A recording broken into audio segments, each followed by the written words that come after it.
ალბათ გველოდებოდით და ჩვენც კვლავ თქვენთან ვართ. ჩვენი კოლეგები მიკროფონის პატარა ჟურნალისტები დღესაც ბევრ საინტერესო ამბავს მოგიყვებიან და ჩვენს უფროს მეგობრებთან ერთად სასარგებლო რჩევებსაც მოგცემენ. კიდევ ერთ უფროს მეგობართან ინტერვიუ ჩვენმა კოლეგამ მარიამ მარგალიტაშვილმა ჩაწერა. ჩვენს ახალ მეგობარს მარი თავად გაგოცნობს. ერთად მოусმინოთ, რაზე ისაუბრეს მარიმ და მისმა ახალმა რესპონდენტმა. მიკროფონის კიდევ ერთი უფროსი მეგობარიც ექიმია. ჩვენ კვლავ ავთანდილ ყამბარაშვილის კლინიკაში ვიმყოფებით. აქ ჩვენი სტუმრობა აღარავის უკვირს, რადგან ყამბარაშვილის კლინიკაში უკვე ბევრი უფროსი მეგობარი ყავს.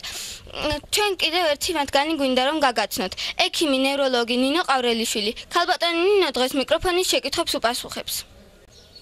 ქალბატონო ნინო, თქვენთან საუბარსაც ტრადიციული კითხვით დავიწყებთ. რა სიტყვით გადაცემა მიკროფონის და პატარა ჟურნალისტების შესახებ? მოგესალმებით. მე ძალიან მომწონს თქვენი გადაცემა. ამ გადაცემის საშუალებით ძალიან ბევრი კარგი ინფორმაციას იღებენ ბავშვები და იმდენად მომწონს ეს გადაცემა, რომ სურვილი გამიჩნდა ჩემი შვილიც ამ გადაცემის ჟურნალისტი ყოფილიყო. მან წარმატებით გაიარა შესარჩევი კონკურსი და დღეს უკვე ჩემი შვილი მახო გრძელიშვილი გადაცემა მიკროფონის ჟურნალისტია, რაც ძალიან მეამაყება. და დიდი გულშემატკივარი ვარ თქვენი გადაცემის. მადლობა. რატომ აირჩიეთ ექიმის პროფესია? მე ბავშვობიდან მინდოდა ეს პროფესია. ძალიან მომწონდა ექიმობა. სხვა პროფესიაზე არასოდეს არ მიფიქრია. მიუხედავად იმისა, რომ ჩემი მშობლები მეწინააღმდეგებოდნენ, არ ვემეტებოდი მამას ასეთი საპასუხისმგებლო საქმისთვის. მაგრამ მე მაინც ჩემი გავიტანე და მიზანს მივაღწიე. დღეს ძალიან კმაყოფილი ვარ, რომ ექიმი ვარ. თუ შეგიძლიათ გაიხსენოთ ბავშვობა, როგორი ბავშვი იყავით და თუ შეიძლება გაიხსენოთ რაიმე მხიარული ეპიზოდი. მე ძალიან წყნარი და დამჯერი ბავშვი ვიყავი, ცოტა ბრანჭია. ძალიან მიყვარდა ცეკვა. ქორეოგრაფ მანანა ჯიმშიტაშვილის ხელმძღვანელობით არაერთ კონცერტში მაქვს მონაწილეობა მიღებული. რაც შეეხება ბავშვობის კურიოს, ისევ ცეკვასთან დაკავშირებით გავიხსენებ. ერთხელ ერთ-ერთ კონცერტზე უნდა შემესრულებინა ციგანკური ცეკვა. შემიკერეს ძალიან დიდი, გრძელი, ლამაზი ციგანკურის კაბა. და კონცერტზე დავპატიჟე ჩემი ნათესავები და უამრავი მეგობარი. როდესაც ცეკვავდი, ცეკვის დასასრულს სიამაყით ბრუნი გავაკეთე და უცბად ფეხი დამედგა ამ ჩემ გრძელ კაბაზე. და უეცრად აღმოჩნდი იატაკზე, სცენის იატაკზე. ამ დროს ჩემს გვერდით ცეკვავდა ჩემი მეგობარი გოგონა და ჩემსკენ დასახმარებლად გამოეშურა.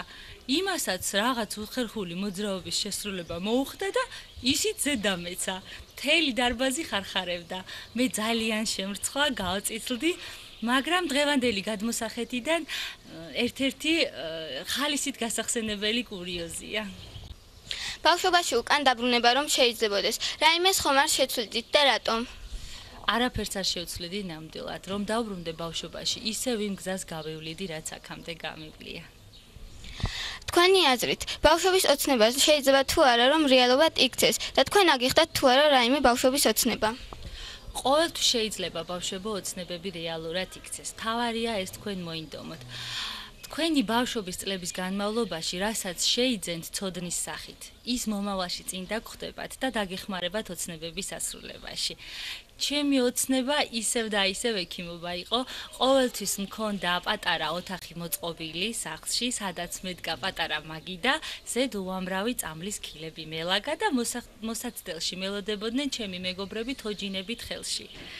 ასე რომ თქვენ თუ მოინდომებთ, ნებისმიერ მიზანს მიაღწევთ და ნებისმიერი ოცნება ასრულებადი იქნება, აუცილებლად. რაიმე რჩევას ხომ არ მისცემთ ჩვენს თანატოებს და მიკროფონის პატარა ჟურნალისტებს? მე მინდა გირჩიოთ, რომ გაუფრთხილდეთ ბავშვობის მეგობრებს, რადგან ბავშვობის მეგობარი ეს ისეთი ცნებაა, რომელსაც ვერავინ და ვერაფერი ვერ შეცვლით. თქვენ ცხოვრების მანძილზე უამრავ მეგობარს შეიძენთ, მაგრამ ბავშვობის წლები და ბავშვობის მეგობრები შეუცვლელია. და კიდევ მინდა გირჩიოთ, რომ შეძლოთ დრო ისე გადანაწილება, რომ დიდი დრო დაუთმოთ სწავლას, მაგრამ რაღაც დრო გართობისთვისაც შემოინახოთ, რადგან ბავშვობის წლები ძალიან სანუკვარია და ეცადეთ, რაც შეიძლება ბევრი მოგონება დაგჭეთ ბავშვობიდან. დიდი მადლობა საინტერესო საუბრისათვის და საუკეთესო რჩევებისათვის. იმედი გვაქვს, რომ თქვენს რჩევებს ჩვენი თანატოლებიც აუცილებლად გაითვალისწინებენ. წარმატებებს გისურვებთ ნახვამდის. დიდი მადლობა. კარგად ზანდებოდით.